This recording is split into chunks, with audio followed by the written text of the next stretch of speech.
میرے بھائیوں، یہ ہم لوگ ایک اچھے کام کے لیے بیٹھے ہیں، اللہ کے گھر میں بیٹھے ہیں۔ ایک اہم دعا کے لیے میں اپیل کروں گا کہ ہمارے دوست، ہمارے ساتھی عالم دین فرد الشیخ صلاح الدین ریاضی حفظہ اللہ وتعالی، جو بھیونڈی میں مسجد نور اسلام کے امام و خطیب ہیں، اقرا اسکول میں اہم پوسٹ پر فائز ہیں۔ ابھی ایک حادثہ ان کے ساتھ کا ایکسیڈنٹ ہوا اور شیخ محترم اس وقت دھانگے ہاسپٹل میں ایڈمٹ ہیں۔ ان کے شفا کے لیے تمام لوگوں سے دعا کی اپیل کی جاتی ہے۔ رب العالمین انہیں شفا کاملہ عاجلہ نصیب فرمائے اور جلدی سے ان کو شفا یابی کے مرحلے تک پہنچائے۔ آمین تقبل اللہ۔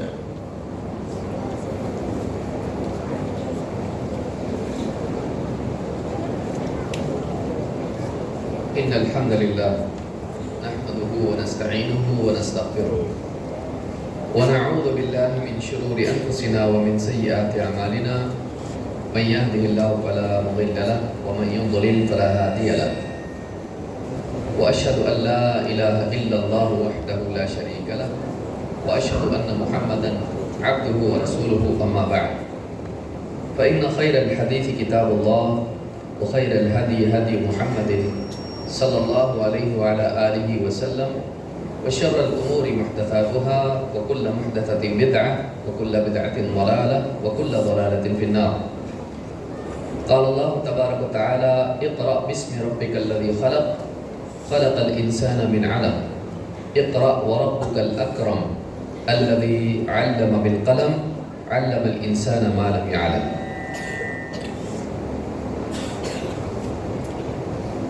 قابل احترام صدر جلسہ، جماعت کے سرپرست، ہم سب کے مربی فضیلت الشیخ قاری نجم الحسن فیضی حفظہ اللہ، مرکز الامام البخاری کے روح رواں فضیلت الشیخ عبید الرحمن المدنی حفظہ اللہ، اس مجلس میں موجود موقر علماء کرام و اساتذہ،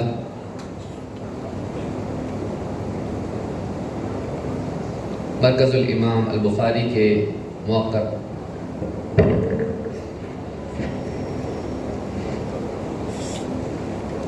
و عزیز طلبہ، قریب و بعید سے آئے ہوئے مہمانان و سامعین،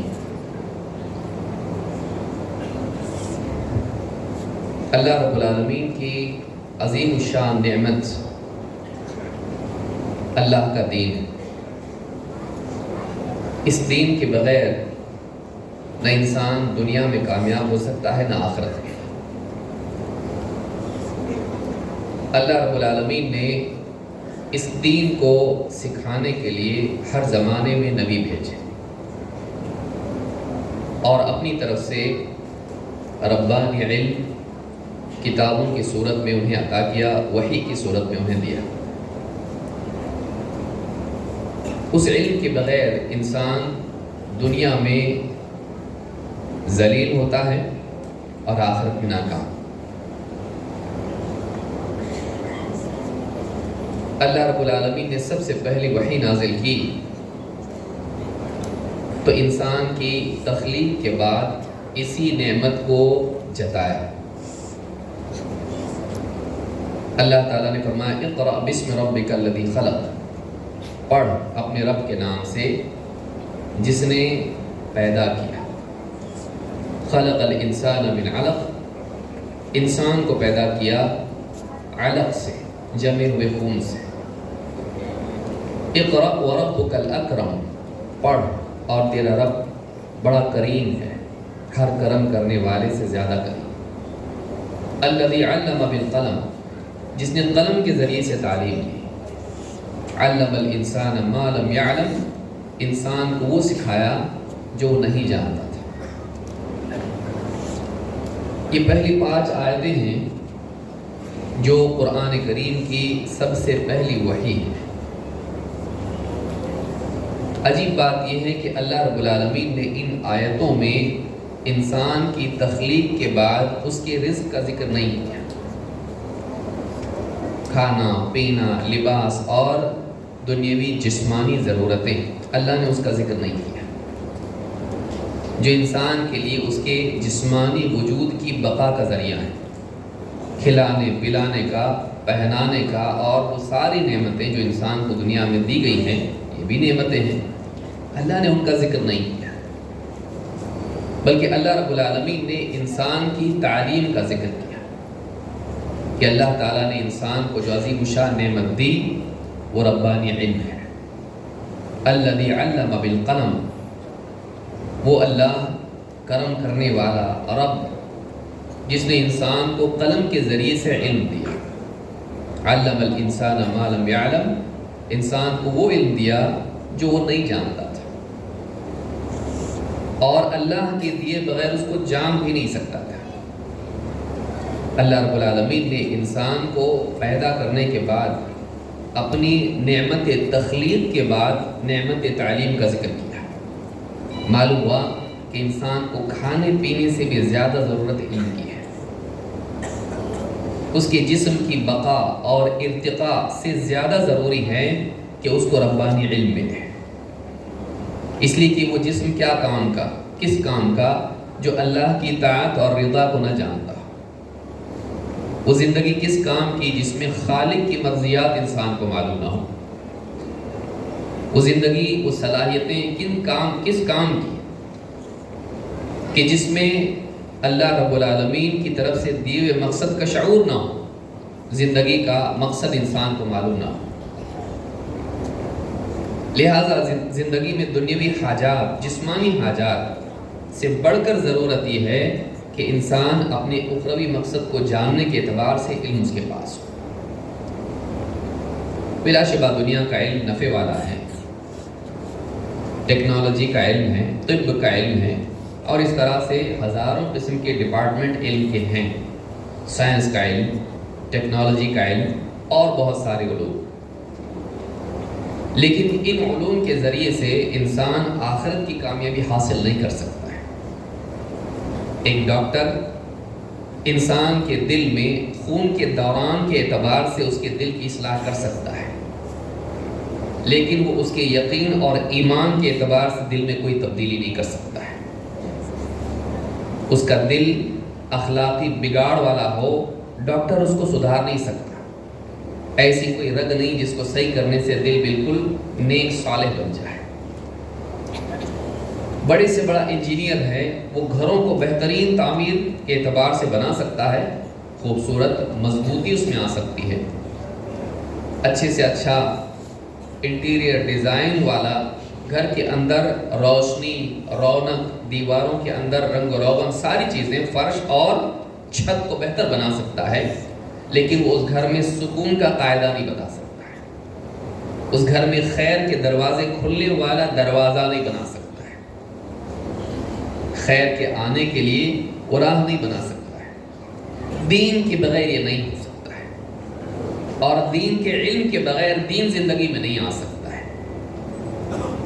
لہذا یہ جو علم ہے، دین کا علم، یہ ساری چیزوں پر مقدم ہے۔ اگر یہ انسان کے پاس ہے تو اس کے پاس خیر کی چابی ہے، یہ نہیں ہے تو سب ہو کے بھی وہ محروم ہے۔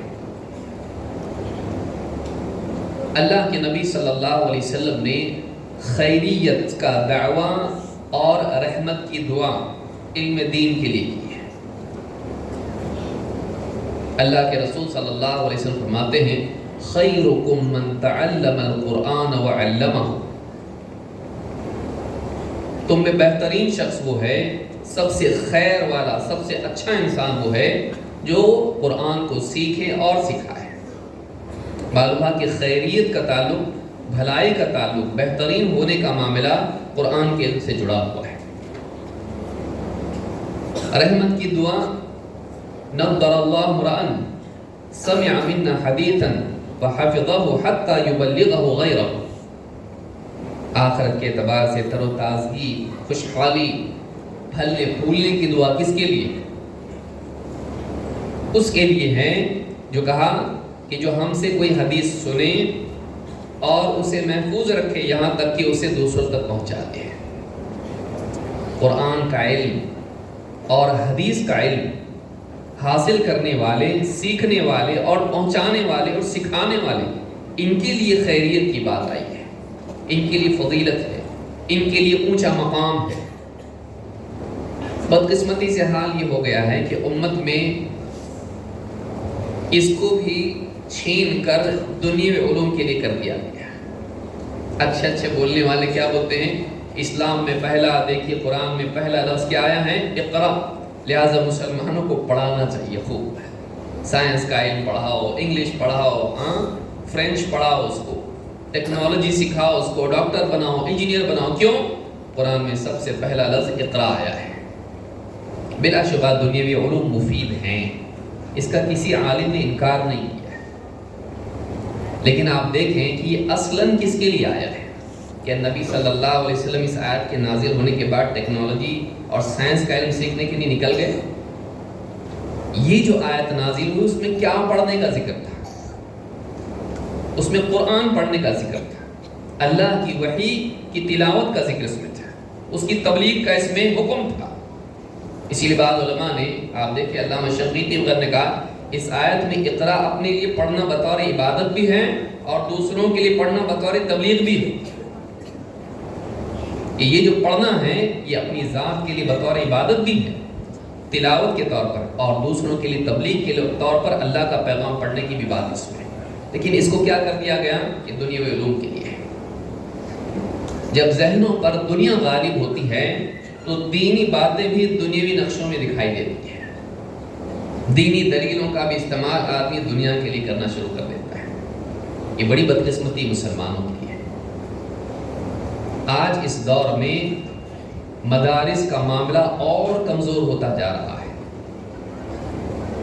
دینی علم کے بارے میں لوگوں میں ایک طبقہ ہے جس میں فکر پیدا ہو رہی ہے، لیکن ایک بڑا طبقہ وہ بھی ہے جس میں اس علم کے بارے میں بے رغبتی اور ناراضگی بھی پیدا ہو رہی ہے۔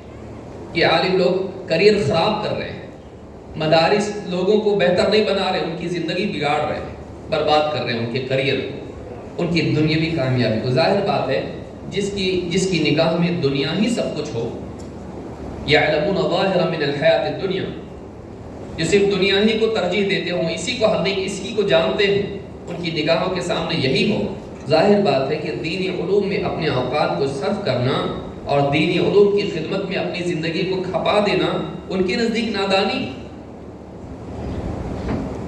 لیکن اللہ تعالیٰ نے بہترین لوگوں کو، انسانیت میں سے جن لوگوں کو چنا، انہیں کس علم کی خدمت کے لیے لگایا ہے، کس علم کے پہنچانے کے لیے ان کو استعمال کیا اور ان پہ ذمہ داری ڈالی، وہ دینی علوم ہے۔ سائنس اور ٹیکنالوجی کے ذریعے سے معاشرہ، اس میں چیزوں کی ترقی ہوتی ہے، انسان کی نہیں۔ آپ سوچئے سائنس کی ترقی سے کیا ہوا؟ موبائل فون، ٹیلی فون سے، تار سے، خط سے نکل کے ہم لوگ موبائل فون پہ آ گئے، کیلکولیٹر سے ترقی کر کے ہم لوگ کمپیوٹر پہ آ گئے، بیل گاڑی سے نکل کے، اونٹ کے سفر سے نکل کے ہم لوگ ہوائی سفر تک چلے گئے۔ ہر چیز میں بہتری آ گئی۔ بہتری آئی کس میں؟ چیزوں میں۔ لیکن چیزوں کو استعمال کون کرتا ہے؟ انسان۔ انسان میں بہتری آئی یا بگاڑ آیا؟ آپ دیکھیے، تاریخ کو اٹھا کے دیکھیے، بہت بڑی تاریخ دیکھنے کی ضرورت نہیں، اپنے دور کے بزرگوں سے، بوڑھوں سے پوچھئے کہ انسان میں کمال پیدا ہوتا جا رہا ہے یا زوال؟ واقعی سچا، سمجھدار، تجربہ کار آدمی کہے گا انسان میں بگاڑ پیدا ہوتا جا رہا ہے۔ پہلے لوگ ایسے نہیں تھے، ان میں انسانیت تھی۔ انسان سے جو چیز آج چھوٹ رہی ہے، نکل رہی ہے، وہ خود انسانیت ہے۔ دور ایسا آ گیا کہ چیزیں بہترین بن گئی، لیکن انسانیت سے خود اس کی انسانیت بھی چھن رہی ہے۔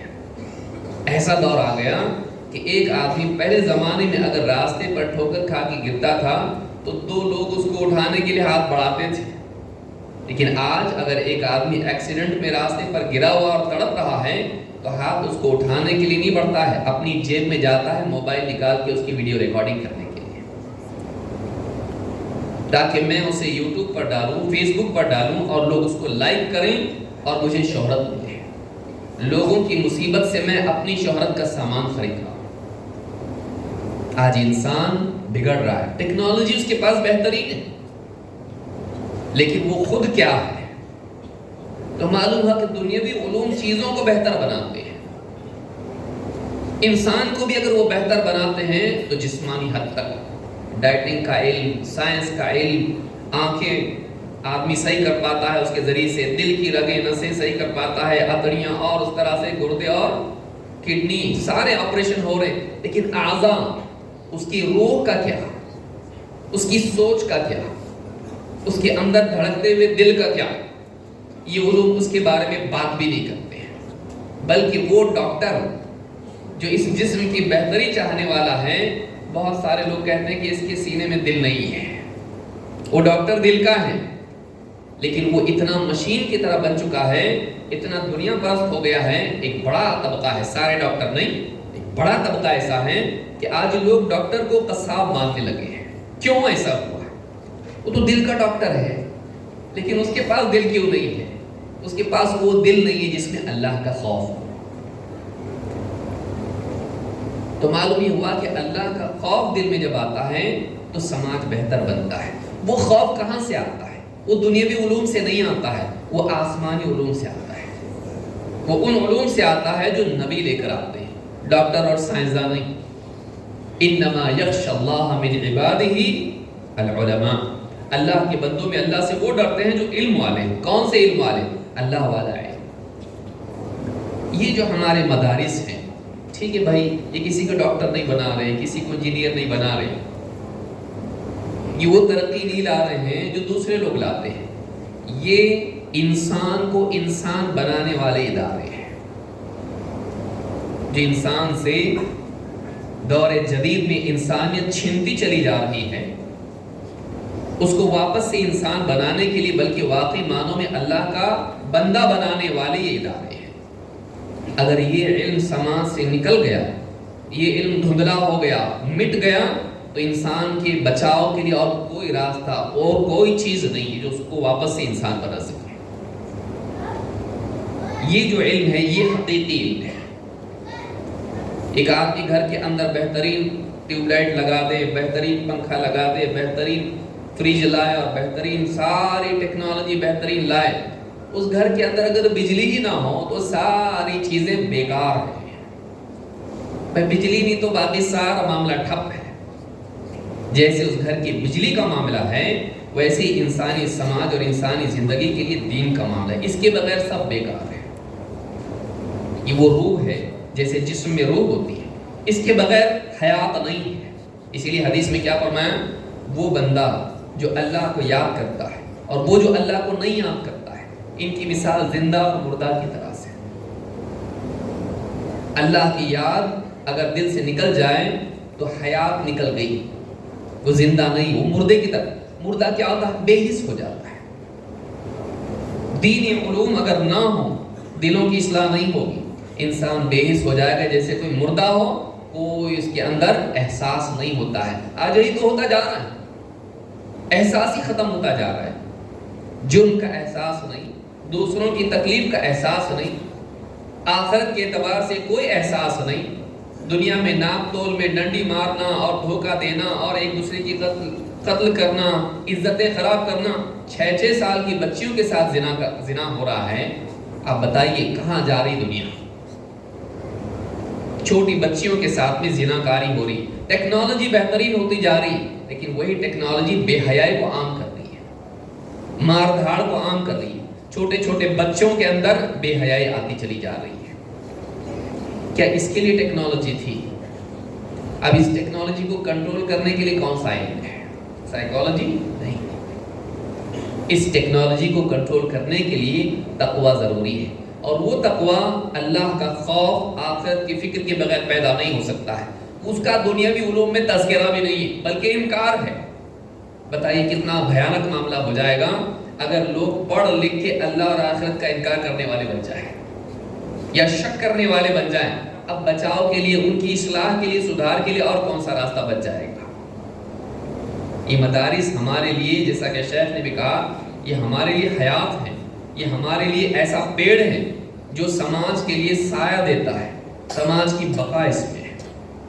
یہ وہ چراغ ہیں جس کے مٹ جانے کی وجہ سے پورے معاشرے کے اندر اندھیرا چھا جائے گا، اور ٹھوکریں کھانے والے، گڑھے میں گرنے والے، کھائیوں میں گرنے والے بن جائیں گے۔ مدارس کی حفاظت کی ضرورت ہے۔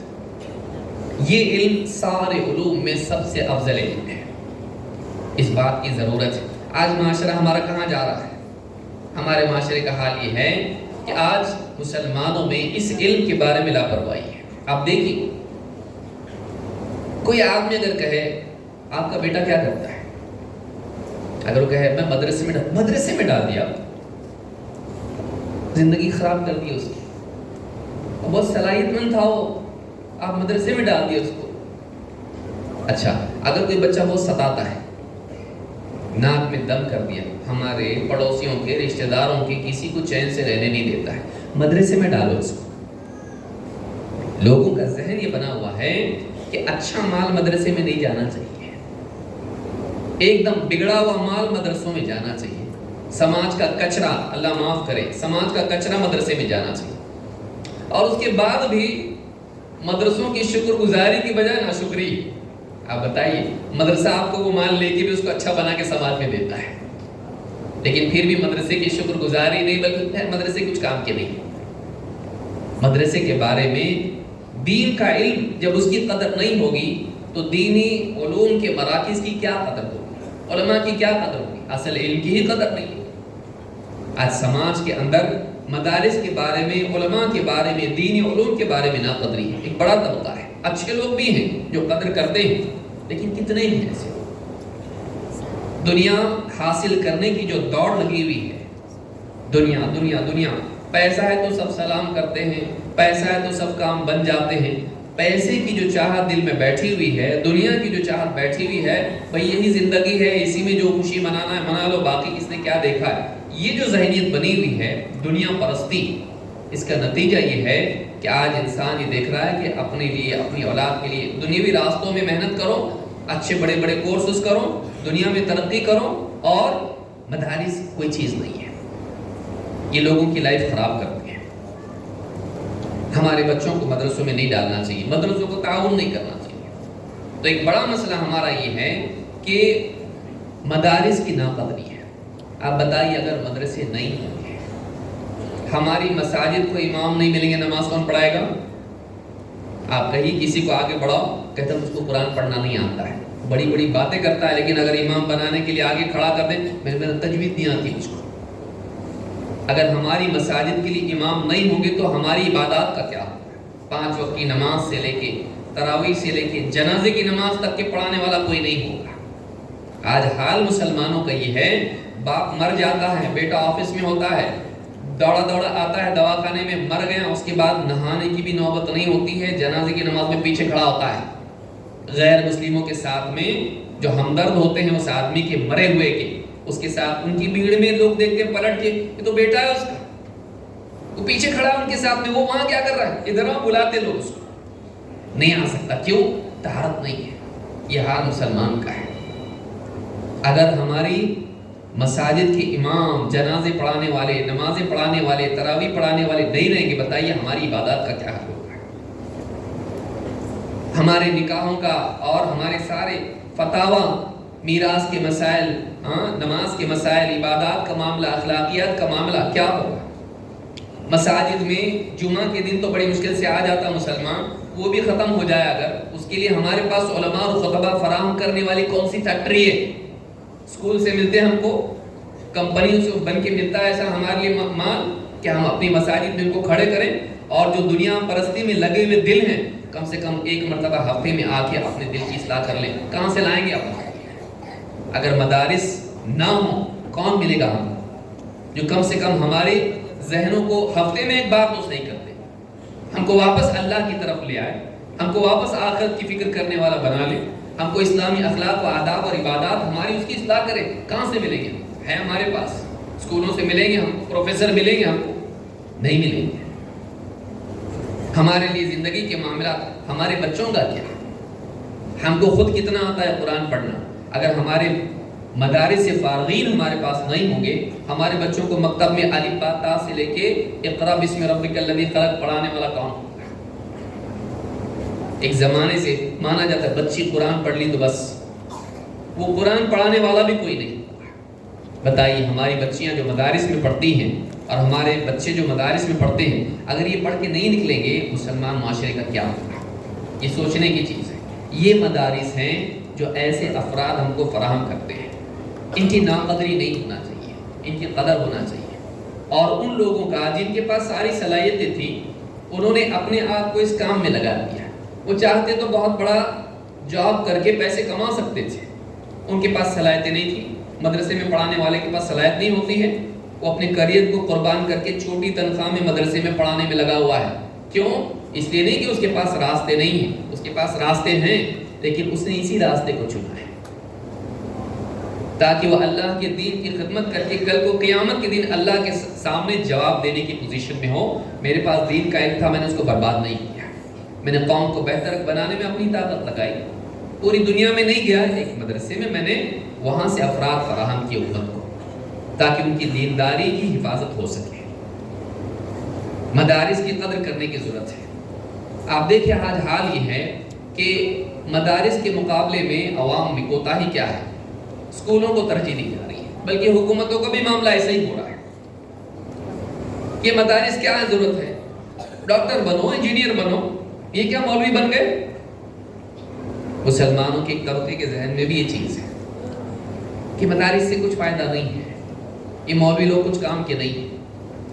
یہ ایسے ہی جیسے آدمی جس شاخ پر بیٹھا ہو اسی کو کاٹ رہا ہو اور یہ سمجھتا ہو کہ میں اپنے لیے کوئی چیز جمع کر رہا ہوں، وہ خود گرنے والا ہے۔ جب یہ نہیں ہوگا تو اس کی ہلاکت آئے گی۔ ایک بڑا طبقہ ہے، اسکولیں ہونا چاہیے، ڈونیشن اسکول کو دو، پڑھ لکھ کے کچھ بنے گا، قوم کے کام آئے گا۔ کوئی کام نہیں آتا ہے، اس کی اولاد اس کے کام آتی ہے۔ اب بتائیے کتنے لوگ ہیں بچوں کو پڑھاتے ہیں، اتنا پڑھاتے ہیں، سالوں سال 15-20 سال پڑھاتے ہیں، میرا بچہ ڈاکٹر بنے گا، انجینئر بنے گا، دین نہیں سکھاتے، دین کا علم نہیں دیتے، ٹائم نہیں، بہت پڑھتا میرا بچہ، بہت آگے بڑھ رہا ہے۔ جب وہ واقعی اس پوزیشن کو پہنچ جاتا ہے، اچھا کمانے لگتا ہے، سب سے پہلے وہ جس سے اپنا دامن چھڑاتا ہے اپنے ماں باپ ہوتے ہیں۔ یہ دنیاوی سزا ہے ان کے لیے، یہ دنیا کی سزا ہے کہ تو نے ان کو اللہ سے دور کیا، اللہ ان کو تجھ سے دور کرے گا۔ یہ دنیا کی سزا ہے۔ اکثر لوگوں کو آپ دیکھیں جو اپنی اولاد کو دین کا علم نہیں دیتے اور دنیا میں کھپا دیتے ہیں، سب سے پہلے جب ترقی کی سیڑھی وہ چڑھتے ہیں تو سب سے پہلے ماں باپ سے اپنے آپ کو دور کر لیتے ہیں، ماں باپ کو کسی آشرم میں ڈال دیتے ہیں۔ بعض اوقات تو آشرم مسلمانوں کا بھی نہیں ہوتا ہے، کتنے ہیں ایسے بوڑھے پڑے ہوئے ہیں، اولاد نہیں پوچھتے۔ بتائیے کیا فائدہ ہوا اتنا پڑھا کے؟ کیا ترقی ہوئی ہے؟ کہ تیری اولاد تیری نہیں ہے۔ کیوں؟ کیونکہ تو نے اس کو دیندار نہیں بنایا، دنیا دار بنایا، تو اس کو سزا ملی کہ وہ دنیا کے پیچھے دوڑے گا۔ اس کے پاس کیا داعیہ ہے تیرے لیے کچھ کرنے کے لیے؟ کوئی بنیادی نہیں اس کے پاس۔ یہ دین ہی ہے جو ٹوٹے پھوٹے بوڑھے ماں باپ کے لیے ان سے کچھ ملنے والا نہیں ہے، پھر بھی ان کے لیے تکلیف اٹھا کر ان کی خدمت کرنے والا انسان کو بناتا ہے، ان سے کچھ ملنے والا نہیں ہے۔ ان کا پیشاب پاخانہ، اس کی صفائی، ان کی قے کو صاف کرنا، ان کو دواخانے پابندی سے لے جانا، ان کی دواؤں کی ان کا خیال رکھنا، ان کے غصے کو برداشت کرنا، ان کی راتوں کی کراہت کے اوپر جا کے ان کو دیکھنا، کون ہے یہ؟ کیوں کرے بھائی؟ کیا ملے گا اس کے بدلے میں؟ یہ دین ہے جو انسان کو سکھاتا ہے نہیں۔ وَقُلْ رَبِّ ارْحَمْهُمَا كَمَا رَبَّيَانِي صَغِيرًا۔ تو صرف ان کی خدمت نہیں کر بلکہ ان کے لیے دعا بھی اللہ سے کرنے والا بن۔ جب دین آتا ہے تو ان کے لیے رحمت کی دعا کرتا ہے، جب دین نہیں ہوتا ہے تو ان کے لیے رحمت کی دعا تو دور کی بات ہے، خود ان کے اوپر رحم نہیں کرتا بلکہ مار پیٹ کے کونے بٹھاتا ہے۔ اتنا کھانستے ہو میری نیند خراب ہوتی ہے، آہستہ نہیں کھانس سکتے، ماں باپ کو چپ بٹھاتا ہے۔ یہ حال ہوتا ہے جب دین نہیں ہوتا ہے۔ دنیا کا ایجوکیشن دیجیے اپنی اولاد کو، لیکن دین کے بغیر نہیں۔ مدارس کی ناقدری مت کیجیے۔ اسی طرح سے آپ دیکھیے کہ مدارس میں تعاون کے اعتبار سے آدمی سوچتا میں یہاں لگانے کی بجائے کہیں اور لگاؤں، یہاں کیا ملنے والا ہے؟ مدارس کو اگر تعاون نہیں ہوگا، مدارس دھیرے دھیرے ختم ہو جائیں گے اگر، تو آپ بتائیے سماج برباد ہو جائے گا۔ سماج کو دیندار بنانے کے لیے ایک راستہ ہے، یہیں سے علماء ہم کو ملتے ہیں۔ یہیں سے خطبہ ہم کو ملتے ہیں، یہیں سے ہم کو مربیین ملتے ہیں جو انسان کو دین سکھاتے ہیں، سماج کو بہتر بناتے ہیں۔ عوام کی ذمہ داری کیا ہے؟ مدارس کے لیے ان کی قدر کریں، ان کی کوششوں کو سراہیں، ان کا حوصلہ بڑھائیں، ان کا تعاون کریں، مال کے ذریعے سے، سیاسی اثر کے ذریعے سے، یا اپنی صلاحیتوں کو ان کے لیے فراہم کرتے ہوئے ان کا تعاون کریں۔ اپنے علاقے کے بچوں کو، خاص کر کے ایسے بچے مان لیجئے نہیں پڑھ سکتے ہیں دنیاوی تعلیم، غریب گھر کے بچے ہیں، آپ مدرسے میں ڈالیے ان کو، جیسے بھی ہو۔ یہ مدرسے ہیں جو ٹوٹے پھوٹے جیسے بھی بچے ان کو ملتے ہیں، کیسے شرارتی بچے ان کو ملتے ہیں، ان کو بہتر بنا کے، وہ کچھ نہیں بنے تو کم سے کم سماج کے لیے سردرد نہیں بنیں گے۔ آپ اپنا سردرد مدرسے کو دیتے ہو، مدرسہ اس کا ہمدرد بنتا ہے اور لوگوں کا ہمدرد اس کو بناتا ہے۔ کم سے کم وہ اپنا کما کے کھا کے دیندار تو بنا رہے گا، کسی مسجد میں جا کے امام بن کے 5 وقت کی نماز پڑھا کے چپ چاپ اپنا جو بھی ہوتا ہے وہ کھا پی کے بھی بچوں کے ساتھ خوش رہے گا۔ سماج کے لیے وہ مجرم بن کے نہیں جیے گا۔ مجرم بننے سے بچاتا ہے مدرسہ لوگوں کو۔ ٹھیک ہے مدرسوں میں کمیاں ہوتی ہیں، لیکن اگر مدارس نہیں ہوں گے تو سماج اور زیادہ بھیانک ہو جائے گا۔ اسی طرح سے علماء کا تعاون کرنا، مدارس کا تعاون کرنا، علماء کا اکرام اور ان کے حالات کو بہتر بنانا، چاہے مسجد کے ہوں یا مدرسے کے ہوں۔ آج ہمارے حال یہ ہے، آدمی دیکھتا ہے وہ عالم، آخری وقت میں دیکھو اس کا کیا حال ہوا، کوئی پوچھنے والا نہیں تھا، دوائی کے لیے کوئی اس کے لیے مددگار نہیں تھا، پریشان حال۔ مدرسے کا عالم ہو یا مسجد کا امام ہو، علماء کی حالت لوگ دیکھتے ہیں، کم تنخواہ میں زندگی گزارے، گھر میں رہنے کے لیے ٹھیک ٹھکانہ ان کے پاس نہیں تھا، پہننے کے لیے ٹھیک کپڑے نہیں تھے، کھانے کے اندر کئی چیزوں کے لیے وہ ترستے رہے، زندگی بھر ان کے بچے ترستے رہے۔ آدمی ان کو دیکھ کے سوچتا بھائی مجھ کو اپنی اولاد کو ایسا نہیں بنانا ہے، مجھ کو اپنی اولاد کو اس طرح سے قربان نہیں کرنا ہے، ان کا کریئر تباہ نہیں کرنا ہے۔ عالموں کا حال دیکھ کے میرے بچے کو عالم نہیں بنانا ہے لوگ سوچتے ہیں۔ اگر ہم قوم کے علماء کا اکرام کریں گے، ان کے حالات کو بہتر بنائیں گے، ان کا اکرام کر کے ان کے لیے ضرورتیں فراہم کریں گے، ان کی لوگ دیکھیں گے دیکھو عالم کا کتنا اکرام ہوتا ہے، میرا بھی بچہ عالم بنے، میرا بھی بچہ عالم بنے۔ کیوں نہیں بنا رہے لوگ؟ اس لیے کہ ہمارے سماج میں علماء کا مقام کچھ بھی نہیں مانا جاتا ہے۔ یہ تو عالم ہے، پروفیسر صاحب آئیے بیٹھیے، پروفیسر کی تنخواہ، پروفیسر کا تعارف اور عالم کی تنخواہ اور عالم کا تعارف آپ دیکھیے۔ عالم مولوی صاحب ہیں یہ تو بس پچھڑے ہوئے لوگ ہیں، ان کو کیا معلوم دنیا میں کیا چلتا ہے، تو بس حیض و نفاس کے بارے میں جانتے ہیں، یہ تو بس ملا صاحب ملا کی دوڑ مسجد تک، یہی لوگ ہیں، ان کو کچھ بھی معلوم نہیں دنیا کا۔ یہ حال بن گیا ہے، یہ تعارف بن گیا ہے علماء کے بارے میں، ان کو اس طرح سے گری ہوئی نگاہ سے سماج دیکھ رہا ہے۔ جو قوم اپنے علماء کی قدر نہیں کرتی ہے، ان کو ذلیل کرتی ہے، وہ قوم بھی دنیا میں قابل قدر نہیں بنتی ہے بلکہ ذلت اور پستی میں چلی جاتی ہے۔ ان اللہ تعالی یرفع بهذا الكتاب اقواما ويضع به آخرین۔ قرآن کے علم کی تعظیم کر کے آدمی قابل تعظیم بنتا ہے، قابل احترام بنتا ہے۔ قرآن والے علم کی کو ذلیل کر کے اور اس علم والوں کو ذلیل کر کے تجھ کو عزت ملے گی؟ نہیں ہو سکتا ہے، نہیں ہو سکتا ہے۔ اس کی بہت بڑی ضرورت ہے کہ ہم اپنی زاویہ نگاہ کو بدلیں، دینی علم کی قدر ہم کریں، علماء کی قدر ہم کریں، اداروں کی قدر ہم کریں، ان کا تعاون کریں، یہ بہت ضروری ہے۔ اسی کے ساتھ یہ بھی ضروری ہے کہ مدارس میں بھی کچھ چیزیں ایسی ہوں جس سے سماج کو واقعی ویسے افراد ملیں جو اور بہتر طور پر سماج کی خدمت کرنے والے بنیں۔ جن میں سے کیا چیزیں ہیں؟ ایک طلباء میں جو طلبۃ العلم ہیں ان کے اندر مقصدیت اور دعوتی شعور پیدا کرنا یہ بہت ضروری ہے۔ مدارس ایسے نہ بن جائیں وہ اتنا سلیبس مکمل کرنا ہے، یہ پورا کر کے چلے جاؤ اور اس کے بعد اس کو معلوم نہیں ہے۔ بہت سارے مدارس کا حال ہی ہوتا ہے آخری سال میں بچے JNU میں ایڈمیشن لینے کا سوچ رہے ہوتے ہیں، علی گڑھ جانے کا سوچ رہے ہوتے ہیں کہ مجھ کو وہاں جا کے کچھ کریئر کرنا ہے، پھر پروفیسر بننا ہے۔ مدارس میں شروع سے ایسا نظام رہے کہ اس کے ذہن میں ڈالا جائے تجھ کو یہاں سے باہر نکل کے کیا کرنا ہے، تیری زندگی کا مقصد کیا ہے۔ صرف پڑھنا مقصد نہیں ہے، فارغ ہونا مقصد نہیں ہے، اصل مقصد تو فارغ ہونے کے بعد شروع ہونے والا ہے کہ وہ تو جانشین ہے اس علم کا۔ ان العلماء ورثۃ الانبیاء، علماء انبیاء کے وارث ہیں، صرف علم کے نہیں، اس مقصد اور اس ذمہ داری کے بھی وارث ہیں جو نبیوں کے ساتھ آتا ہے۔ لوگوں کی اصلاح کرنا، لوگوں کو دین سکھانا، سماج کو بہتر بنانا، طلبہ کو ان کے ذہن میں ڈالا جائے۔ اسی طرح سے تعلیم کے ساتھ ساتھ تزکیے کا بھی اہتمام بہت ضروری ہے۔ دعا اس کو یاد تو ہے لیکن پڑھتا کہ نہیں پڑھتا، اخلاق کی حدیثیں 100 اس کو یاد ہے، اس کے اخلاق سدھرے کہ نہیں سدھرے۔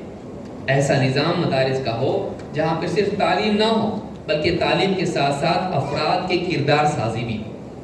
ہم سماج کو بہتر افراد دیں، صرف جانکار لوگ نہ دیں بلکہ اس علم پر عمل کرنے والے افراد سماج کو ملیں کہ ان کی زندگی خود دعوت ہو۔ اللہ تعالیٰ نے جہاں کہا وَدَاعِيًا إِلَى اللَّهِ بِإِذْنِهِ، آگے کیا کہا وَسِرَاجًا مُنِيرًا، آپ اللہ کے حکم سے اللہ کی طرف بلانے والے داعی ہو، نبی صلی اللہ علیہ وسلم۔ لیکن اسی کے ساتھ ساتھ آپ ایک روشن چراغ بھی ہو، آپ کا وجود ہی روشنی ہے لوگوں کے لیے کہ اگر یہ چراغ کسی کو مل جائے تو اس کو اندھیرے میں راستہ مل جائے، اس کا وجود خود لوگوں کے لیے ہدایت کا نور بن جائے، اس کی زندگی، عملی زندگی خود ایک دعوت ہو خاموش زبان میں، بلکہ اس کی زبان سے بڑھ کے بڑی دعوت ہو۔ ایسے افراد سماج کو ملیں جو نرم دل والے، بااخلاق زبان والے، مقصد کے لیے جینے والے، ایسے افراد سماج کو ملیں۔ داعیانہ و قائدانہ کردار ان کا، قوم کی قیادت کرنے والے ہو۔ اسی طرح سے وہ لوگ یعنی سماجی حالات کو جاننے والے ہوں۔ بعض اوقات لوگوں کو یہ لگتا ہے مدرسے میں دنیا سے کٹ جاتا ہے، اس کو دنیا کا کچھ بھی معلوم نہیں ہوتا، اس کو انگریزی زبان آئے تاکہ باہر جا کر وہ لوگوں میں پچھڑا ہوا نہ شمار ہو، ان سے اچھی انگلش بولتا، وہ لوگ ٹھٹر جائیں کہ ہم سے زیادہ تو اس کو معلومات ہے دنیا کی۔ تو یہ بھی چیز ہونا چاہیے، لیکن یہ دینی علوم پر غالب نہیں آنا چاہیے، یہ دینی علوم پر غالب نہیں آنا چاہیے۔ اور اسی کے ساتھ ساتھ طلبہ کی ذمہ داری کیا ہے؟ اپنے اساتذہ کا اکرام کریں، ان کا احترام کریں، ان کو اپنا مربی مانیں، ان کے ہاتھ میں وہ ان کے تابع رہیں۔ اپنے مربی، اپنے عالم، اپنے استاذ کا اکرام کیے بغیر علم کی برکت انسان کو نہیں ملتی ہے۔ معلومات اس کے پاس جمع ہو جائے گی، علم نہیں ہوگا۔ علم اور معلومات میں فرق ہے۔ علم وہ ہے جو خشیت والا ہوتا ہے، معلومات میں خشیت ضروری نہیں، وہ صرف ڈیٹا ہوتا ہے، وہ صرف معلومات ہے، بے جان معلومات نہیں۔ قرآن و سنت میں علم اس کو کہا جاتا ہے جو انسان کے دل میں یقین اور اللہ کا خوف پیدا کرے۔ تو طلبہ میں اساتذہ کا اکرام اور احترام ہو۔ اسی طرح سے وہ لوگ علم میں مداومت اختیار کریں۔ بعض اوقات بچے پڑھتے ہیں، ایک وقت کے بعد چھوڑ دیتے، چھٹیوں میں گھر پہ گیا چلا گیا۔ کئی بچے لاک ڈاؤن میں، ہم نے کئی علماء سے پوچھا، مدارس والوں سے، لاک ڈاؤن میں جو گئے تو کھیتی باڑی میں کوئی لگ گیا، کوئی دکان میں لگ گیا، وہ چلا گیا، وہ واپس ہی نہیں آیا۔ یہ نہیں ہونا چاہیے۔ علم کے سفر کو تکلیف کے باوجود، اگر پٹائی ہو، بھوکا رکھا جائے، کسی بھی حال میں تکلیف ہو، تب بھی علم پر وہ جمع رہے، چھوڑے نہیں اس کو۔ آپ صفہ والوں کو دیکھیں، صحابہ جو صفہ، جو پہلا مدرسہ جس کو آپ کہہ سکتے ہیں، وہ کیسے بھوکے رہتے تھے صحابہ، کھانا نہیں، پینا نہیں، لیکن پھر بھی اس کو چھوڑتے نہیں تھے، جمے رہتے تھے، ڈٹے رہتے تھے۔ تو فقر و فاقہ آئیں، تکلیفیں آئیں، پریشانیاں آئیں، گرمی سردی، اچھے گھر کا میں تھا، دیکھو مدرسے میں یہاں پہ کتنی اے سی بھی نہیں، یہاں پر میرے گھر میں تو 2 اے سی ہیں، ہر کمرے میں اے سی، تو وہاں ویسا تھا، لیکن یہاں تکلیف اٹھا کے سیکھ والذین جاہدوا فینا لنہدینہم سبلنا، جو لوگ اللہ کی خاطر مجاہدہ کرتے ہیں تو اللہ تعالیٰ فرماتا ہے لنہدینہم سبلنا، ہم اپنی راہوں کی رہنمائی ان کو عطا کرتے ہیں۔ مجاہدہ اور مشقت کے بقدر ہدایت ملتی ہے۔ ہدایت چاہیے تو اس کو مشقت اٹھانی پڑے گی اللہ کی خاطر، جتنا مجاہدہ ہوگا اتنی ہدایت ملے گی۔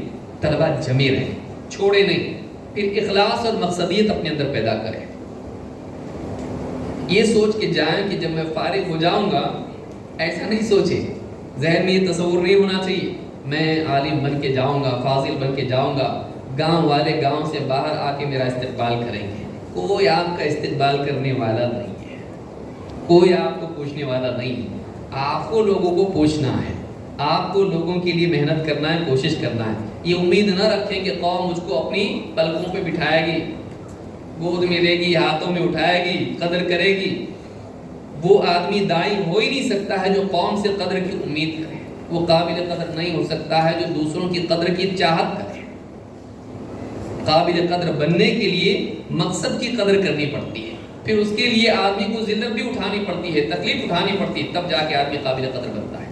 انبیاء کے حال کو آپ دیکھیں، قوم میں آئیں یا حسرتاً علی العباد ما یأتیہم من رسول الا کانوا بہ یستہزئون۔ بندوں کا حال قابل حسرت ہے اور وہ خود اپنے حال پر قیامت کے دن حسرت کریں گے۔ کیوں؟ ما یأتیہم من رسول الا کانوا بہ یستہزئون، جو بھی رسول ان کے پاس آیا انہوں نے بس اس کا مذاق اڑایا۔ تو یہ جو چیز ہے طالب علم یاد رکھے، میری قدر ہوگی اس کی کوئی گارنٹی نہیں بلکہ نہیں ہونے کی گارنٹی ہے۔ اس کو اپنے علاقے میں جا کے جہاں بھی اللہ اس کو رکھے اس کو اپنی جگہ بنانی پڑے گی، محنت کرنی پڑے گی، اخلاص کے ساتھ اللہ کے لیے آخرت کی خاطر کام کرنا پڑے گا، مجاہدہ کرنا پڑے گا۔ اور اسی کے ساتھ اور ایک چیز یہ ہے کہ طالب علم کو اپنے فن میں اپنے میدان میں مہارت حاصل کرنی پڑے گی، کچا بن کے نہیں جائے، اس کو سمندر کنارے پھینک دے گا۔